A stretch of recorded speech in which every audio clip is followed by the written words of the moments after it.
Hello दोस्तों, आज से हम शुरू करने जा रहे हैं रामधारी खंडवन की डिक्टेशन, जिसकी स्पीड होगी 100 WPM।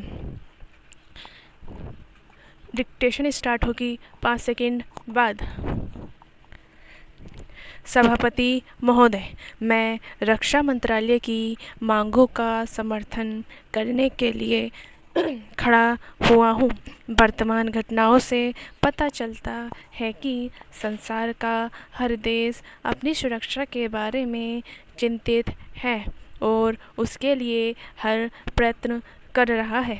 इस दृष्टि से अन्य देशों की तरह हमारे देश में भी रक्षा मंत्रालय का महत्व है। मुझे इस बात की खुशी है कि जहां अन्य मंत्रालयों की उनके पिछले साल के कामों के बारे में काफ़ी आलोचना हुई है, वहां इस मंत्रालय की कम आलोचना हुई है। इससे पता चलता है कि इस मंत्रालय ने पिछले साल अच्छा काम किया है।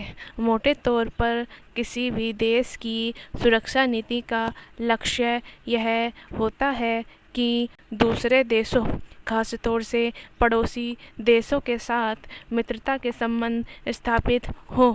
हम एक दूसरे के मामलों में हस्तक्षेप न करें, लेकिन उसके साथ यह भी ज़रूरी होता है कि हम अपने देश की सीमाओं और अखंडता की रक्षा करें।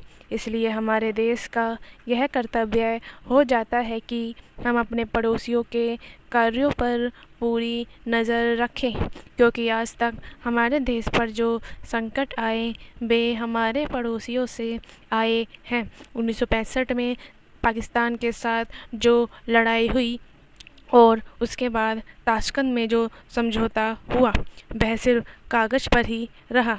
पाकिस्तान ने उस पर कोई अमल नहीं किया। इस दृष्टि से बहुत ज़रूरी है कि हम अपने देश की सुरक्षा की हर तरह से व्यवस्था करें।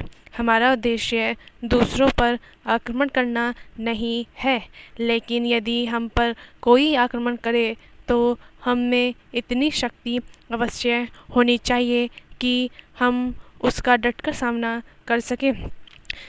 आप जानते हैं कि पिछले दिनों पाकिस्तान को अमेरिका और चीन से काफ़ी मदद मिली है। रक्षा मंत्रालय की रिपोर्ट में भी कहा गया है कि पिछले साल अमेरिका ने पाकिस्तान को 1500 करोड़ रुपए की फौजी सहायता दी है। आज जहां हम फौजी सामान के लिए अपने कारखानों की मदद से अपनी शक्ति बढ़ाने का प्रयत्न कर रहे हैं, वहां पाकिस्तान संसार के देशों से फौजी सामान खरीद रहा है। अपनी नीति के कारण वह सब देशों से लाभ उठा रहा है। मेरा सुझाव है कि हम को भी अपनी शक्ति बढ़ाने के लिए संसार के अन्य देशों से अधिक फौजी सामान खरीदना चाहिए। स्टॉप। अगर आपको डिक्टेशन अच्छी लगी तो लाइक कीजिए और सब्सक्राइब कीजिए हमारा channel Shorthand Hub. Press the bell icon on the YouTube app and never miss another update.